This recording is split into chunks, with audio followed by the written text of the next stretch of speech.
ఒక బిల్లు రిజర్వేషన్లు విద్యా ఉద్యోగాలను రిజర్వేషన్లను 29 నుంచి 42కి పెంచడం. ఒక బిల్లు స్థానిక సంస్థల్లో సర్పంచుల్లో 20% నుంచి 42%కి పెంచడం. ఈ రెండుటి యొక్క లీగల్ గా ప్రాక్టికల్ గా అలాగే ఉన్నాయి ప్రాబ్లమ్స్. స్థానిక సంస్థల రిజర్వేషన్లు 20 నుంచి 42 పెంచడానికి రాజ్యాంగబద్ధమైన హక్కు ఉన్నది. ఎవరికి? రాష్ట్ర ప్రభుత్వానికి. రాజ్యాంగం 242-43 ప్రకారము ఈ స్థానిక సంస్థల రిజర్వేషన్లను పెంచే అధికారము లేదా నిర్ణయించే అధికారము రాష్ట్ర ప్రభుత్వాలకు ఇస్తున్నామని చెప్పి రాజ్యాంగం చెప్పింది. మరి ఎవరికి ఉంది ఇప్పుడు అధికారం? రాష్ట్ర ప్రభుత్వానికి ఉంది, కేంద్రానికి లేదు. రాష్ట్ర ప్రభుత్వము నిర్ణయించి పెంచి జీవో జారీ చేసి అమలు చేయొచ్చు.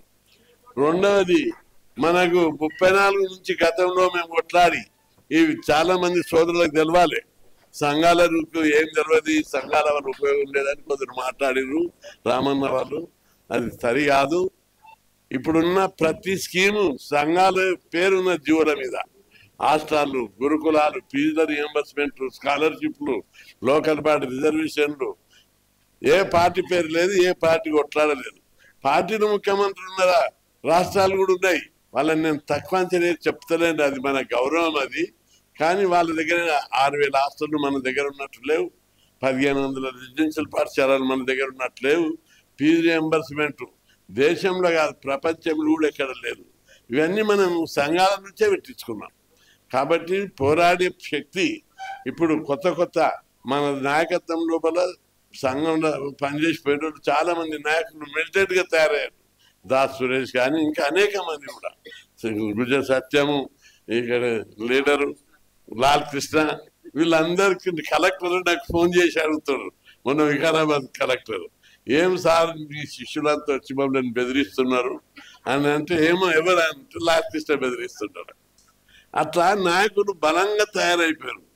కాబట్టి ఒక వ్యవస్థ, పార్టీలు ఉన్న వాళ్ళకు నిబంధనలు ఉంటాయి. కానీ అయితే ఇప్పుడు వచ్చింది ఏంటిది? స్థానిక సంస్థల రిజర్వేషన్లకు ప్రభుత్వము వెంటనే జియో ఇచ్చి నోటిఫికేషన్ ఇస్తే ఈలోగా కోర్టు కూడా ఎవరు 2014లో మన ఎన్నికలప్పుడు నోటిఫికేషన్ ఇచ్చారు 34%. సుప్రీంకోర్టు తీర్పు ఉంది 20 దాటొద్దని, అంటే 50 వీళ్ళ లెక్క. అప్పుడు మేము పోయి పెద్ద గొడవ చేసినాం. జానారెడ్డి ఉండే, కిరణ్ కుమార్ రెడ్డి ఉండే, వాళ్ళందరితో గొడవ చేస్తే మన అడ్వకేట్లు వినయ్ కుమారు ఇంకా కొందరు అఫిడవిట్ వేసారు, మనం వేసినాం. సుప్రీంకోర్టులో కొట్లాడినాం పెద్ద అడ్వకేట్లు పెట్టి. నోటిఫికేషన్ వేసారు, మీరు 34% ఇవ్వాలని. అప్పుడు సుప్రీంకోర్టు ఒప్పుకున్నది, నోటిఫికేషన్ వేసారు 34 ఇచ్చేయి, తగ్గించేది తర్వాత చూద్దామని చెప్తారు. ఇప్పుడు కూడా ప్రభుత్వానికి చిత్తశుద్ధి ఉంటే నోటిఫికేషన్ వేసి 34% అమలు చేయడానికి అవకాశం ఉంది. విద్యా ఉద్యోగాల రిజర్వేషన్ల విషయం లోపల 9th షెడ్యూల్ పెట్టాలి, దాని మీద కూడా పెద్ద రగడ జరగాలి. అయితే ఇక్కడ 2 అంశాలు ఉన్నాయి.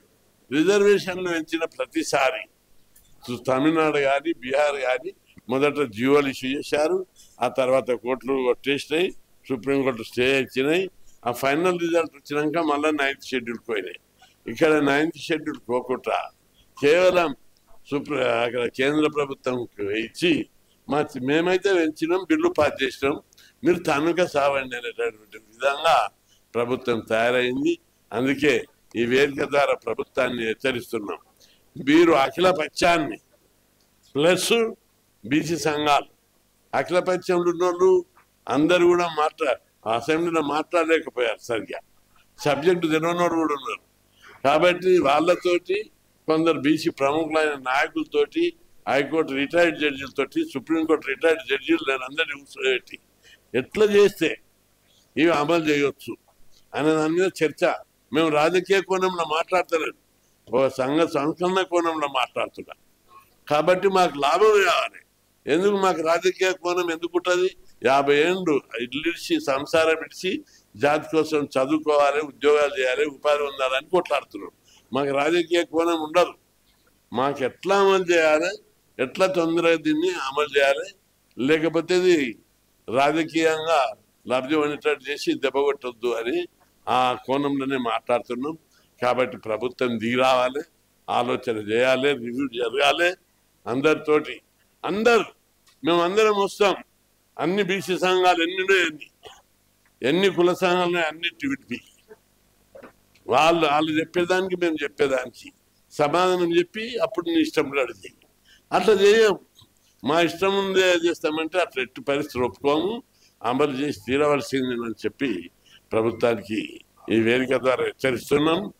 రెండవది, ఏదో కేంద్రం చేయాలని చెప్పి అక్కడ పడేసి కాగితం చట్టాన్ని అక్కడ పడి చేతులు తుడుచుకుంటే కూడా వదిలేది లేదని కూడా ప్రభుత్వాన్ని హెచ్చరిస్తున్నాం. రెండవది, ఈ విషయం లోపల మన అభిప్రాయాలు ఇప్పుడు అందరూ దేశం అంతా తెలుగు రాష్ట్రాల వైపు చూస్తుంది.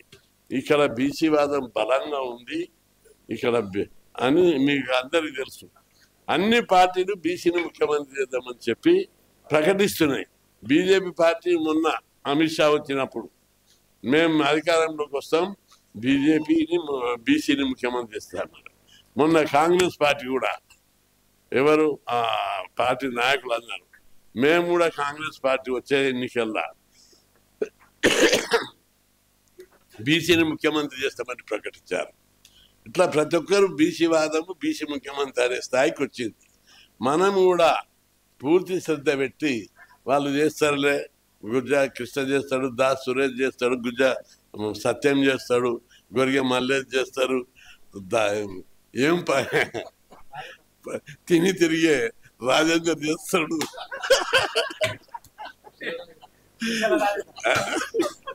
అంటే కుదరది. ప్రతి ఒక్కరు కష్టపడాలి, ప్రతి ఒక్కరు బీసీ ఉద్యమం నాది అని చెప్పి ఫీల్ కావాలి. రేపు ఎటువంటి సవాళ్ళు ఎదురైనా కూడా ఉద్యమం చేసేటట్టు. ఇంతవరకు నారాయణ కూడా చెప్పాడు, మండల్ కమిషన్ అప్పుడు 2 సార్లు బంద్ జరిపాం, మామూలు బంద్ కాదని. మురళీధరరావు కమిషన్ అప్పుడు 2 సార్లు హైకోర్టు తీర్పిస్తే ఇక పెద్ద ఎత్తున ఉద్యమం చేయడం జరిగింది. ఇప్పుడు ఇంకా ఎక్కువ ఉంది. అప్పుడు మేము కష్టపడ్డాం, ఇప్పుడు కష్టపడకుండా కూర్చొని స్టేట్మెంట్ ఇస్తే రాష్ట్ర బంద్ జరుగుతుంది. ఆ విధమైనటువంటి టెంపో రాష్ట్రంలో ఉంది. కాబట్టి మీరందరూ కూడా పెద్దలు, ఇంకా ఈ ఉద్యమాన్ని చాలా ముఖ్యమైన కుల సంఘాలు వచ్చారు, అన్ని ప్రముఖ పెద్ద సంఘాలు వచ్చాయి. జగన్మోహన్ వచ్చాడు, లక్ష్మణ్ గౌడ్ వచ్చారు, ఇంకా చాలామంది రాష్ట్ర స్థాయి అధ్యక్షులందరూ వచ్చారు, రాములు యాదవ్ కూడా వచ్చాడు, పెద్దలు అందరూ వచ్చారు. వాళ్ళకి జిల్లాలలో మంచి నెట్వర్క్ ఉంది. దాస్ సురేష్ వచ్చాడు, వీళ్ళందరికీ నెట్వర్క్ ఉంది. కాబట్టి అందరినీ అలర్ట్ చేసి ఉద్యమాన్ని పెద్ద ఎత్తున ముందుకు నడిపించడానికి చర్యలు తీసుకోవాలి. ఎట్టి పరిస్థితుల్లో బీసీలు మరొకసారి మోసానికి గురి అయ్యే ప్రమాదం ఉంది. మోసం చేయొద్దని మేము రెస్ట్రిక్ట్. మీరు చేయండి, లాభం జరగకపోతే మేమే బాధ్యుతాం. మేము ఊరుకుంటామా? రగులుతున్నారు బీసీలు అందరూ. బంధువులు జరుపుతారు, రస్తారోకలు చేస్తారు, కేంద్ర ప్రభుత్వాన్ని సుప్రీం కోర్టులను ఈ సమయంలో అందరినీ ఉంచేటటువంటి శక్తి తెలంగాణ బీసీలకు ఉన్నది. ఏదో ఒక చోట అగ్గి మండాలి. మండితేనే ఈ సమస్యకు ప్రతి చోట బీసీలకు రిజర్వేషన్ వేస్తే సుప్రీంకోర్టు అడ్డం జరుగుతుంది, కేంద్ర ప్రభుత్వం అడ్డం జరుగుతుంది, రాష్ట్ర ప్రభుత్వం అడ్డం. ఏం తమాష ఉందా? ఎన్ని రోజులు మాకు అడ్డం జరుగుతారు? ఒకసారి ఈ సభ మీరు వెచ్చుండి తాడో పేడ తెలుసుకుంటాం, అప్పుడు ఏంటిదో మేము అంటే ఏంటిదో చూపిస్తామని చెప్పి ఈ సందర్భంగా హెచ్చరిస్తూ, ఏది ఎంచకుండా చేయి దాటేసుకొని సప్రదాకుంటే మాత్రం బీసీలకు ద్రోహం చేసిన వాళ్ళు అవుతారు. బీసీల పరిస్థితిలో వదిలిపెట్టేది లేదు. తాడో పేడ తెలుసుకోవడానికి రాష్ట్ర ప్రజలు సిద్ధంగా ఉన్నారు. మీరు జీవో కొట్టేస్తారనుకో, నేను తీసినా కొట్టేసిర్రు, సుప్రీంకోర్టు కొట్టేసింది అనుకో, నేను తీసినాం కొట్టేసిందని చెప్తే రాష్ట్ర ప్రజలే బాధ్యత. ఇప్పుడు సుప్రీంకోర్టులో ఇప్పుడు కేంద్ర ప్రభుత్వానికి ఇస్తే కూడా జీవో ఇవ్వకపోతే అప్పుడెవరు బాధ్యులు? నువ్వు బాధ్యుడు అవుతావు. కాబట్టి అందరూ దీని మీద అలర్ట్గా ప్రభుత్వం మీద ఒత్తిడి తీసుకొస్తామని చెప్పి మీ అందరికి గుర్తు చేస్తూ, మీ అందరి అభిప్రాయాలు చాలా విలువైన సమాచారం ఇచ్చారు. అందరిని అభినందిస్తూ, మనకు తప్పనిసరి పార్టీ 2 రిజర్వేషన్ అమలు చేసే వరకు కూడా పెద్ద ఎత్తున ఉద్యమాన్ని చేపడదామని హెచ్చరిస్తూ సెలవు తీసుకుంటాం.